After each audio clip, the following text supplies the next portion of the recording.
Today's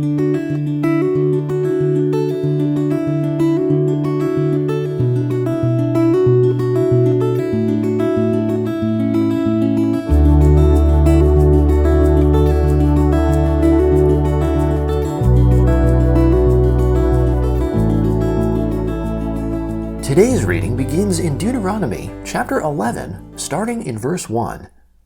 Therefore you shall love the Lord your God, and keep his instructions, his statutes, his ordinances, and his commandments, always.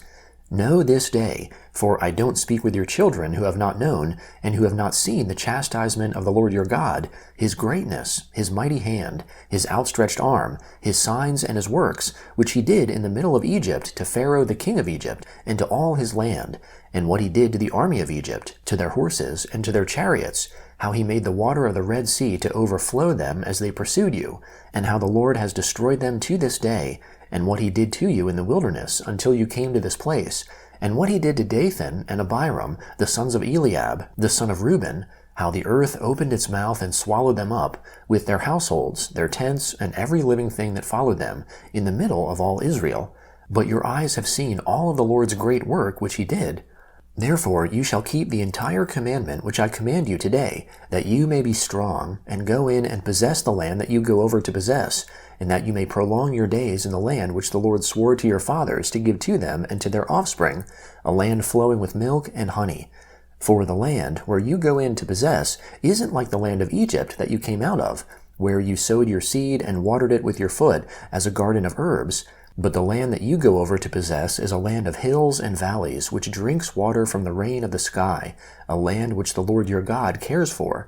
The Lord your God's eyes are always on it, from the beginning of the year even to the end of the year. It shall happen, if you shall listen diligently to my commandments which I command you today, to love the Lord your God, and to serve him with all your heart and with all your soul, that I will give the rain for your land in its season, the early rain and the latter rain, that you may gather in your grain, your new wine and your oil.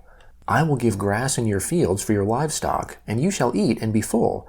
Be careful, lest your heart be deceived, and you turn away to serve other gods and worship them, and the Lord's anger be kindled against you, and he shut up the sky so that there is no rain, and the land doesn't yield its fruit, and you perish quickly from off the good land which the Lord gives you.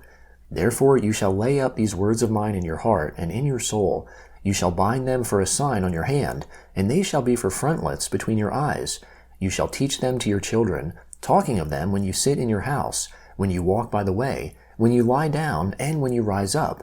You shall write them on the doorposts of your house and on your gates, that your days and your children's days may be multiplied in the land which the Lord swore to your fathers to give them, as the days of the heavens above the earth. For if you shall diligently keep all these commandments which I command you, to do them, to love the Lord your God, to walk in all his ways, and to cling to him, then the Lord will drive out all these nations from before you, and you shall dispossess nations greater and mightier than yourselves. Every place on which the sole of your foot treads shall be yours. From the wilderness and Lebanon, from the river Euphrates, even to the western sea shall be your border. No man will be able to stand before you.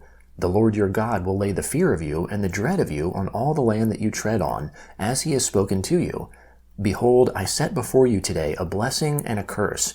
The blessing, if you listen to the commandments of the Lord your God, which I command you today, and the curse, if you do not listen to the commandments of the Lord your God, but turn away out of the way which I command you today, to go after other gods which you have not known.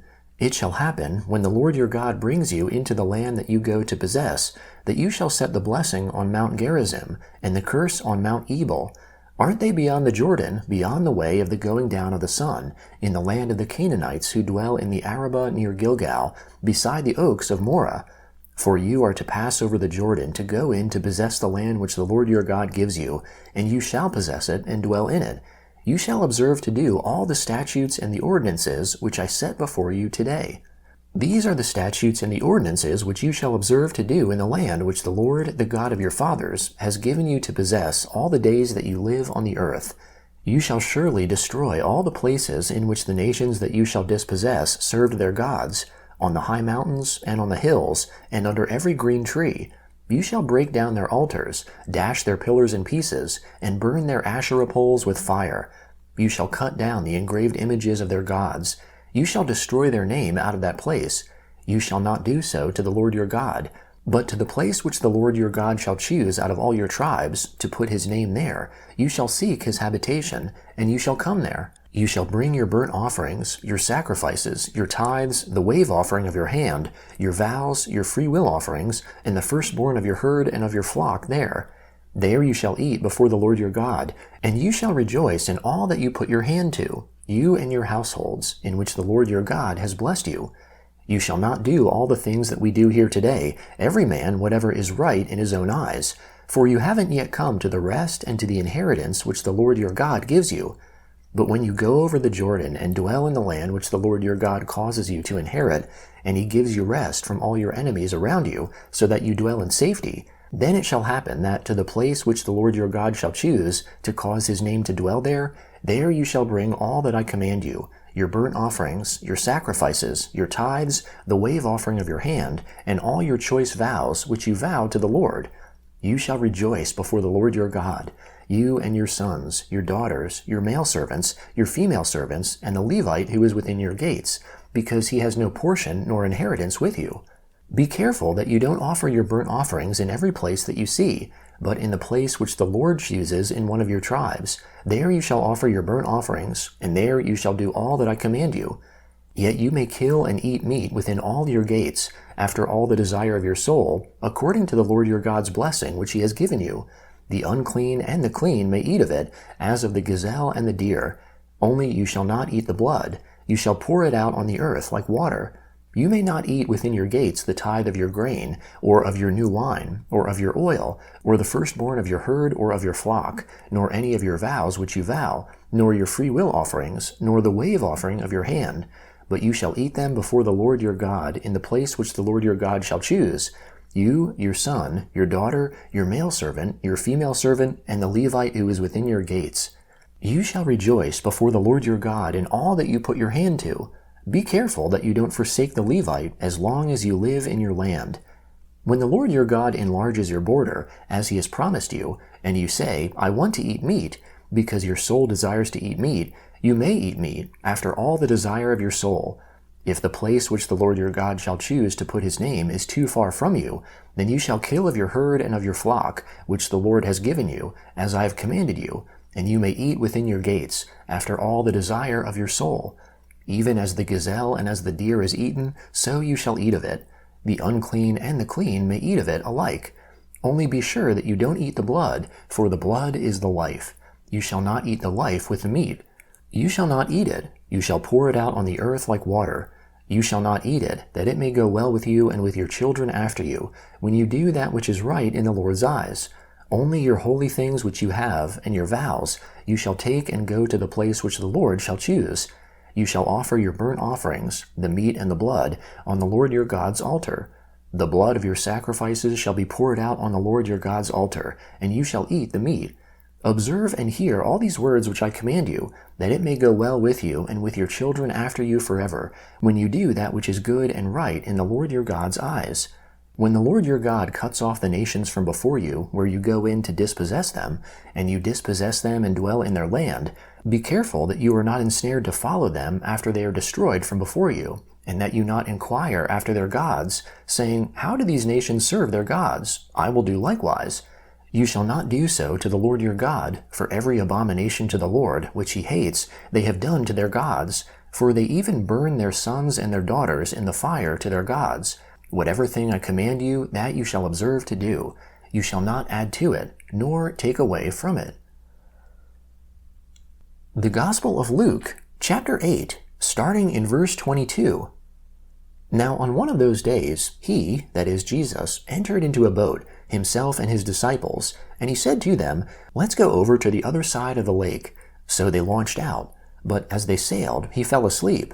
A windstorm came down on the lake, and they were taking on dangerous amounts of water.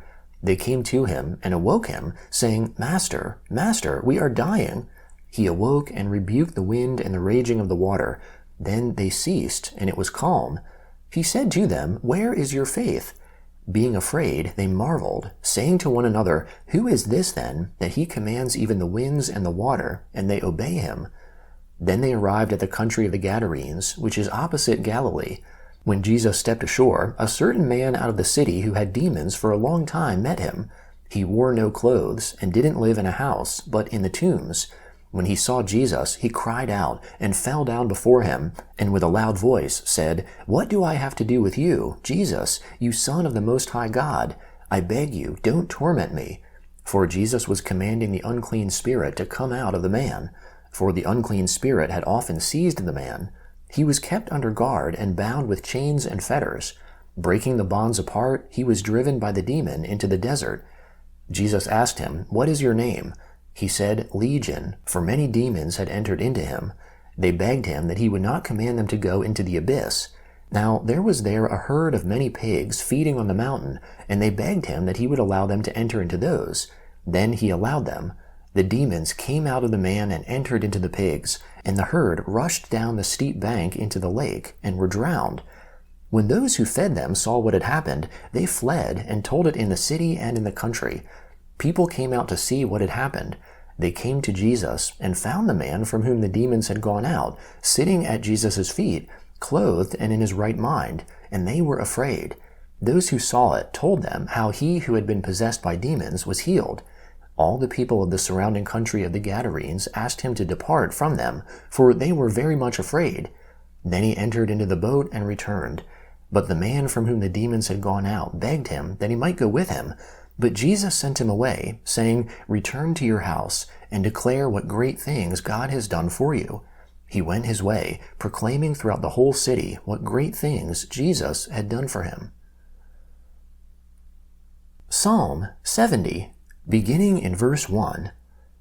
Hurry, God, to deliver me. Come quickly to help me, Lord.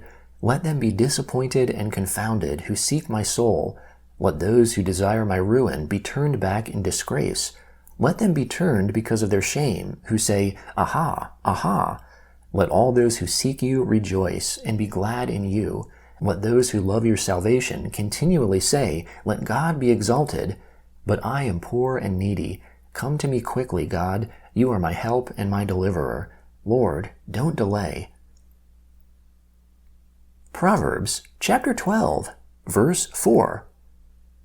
A worthy woman is the crown of her husband, but a disgraceful wife is as rottenness in his bones.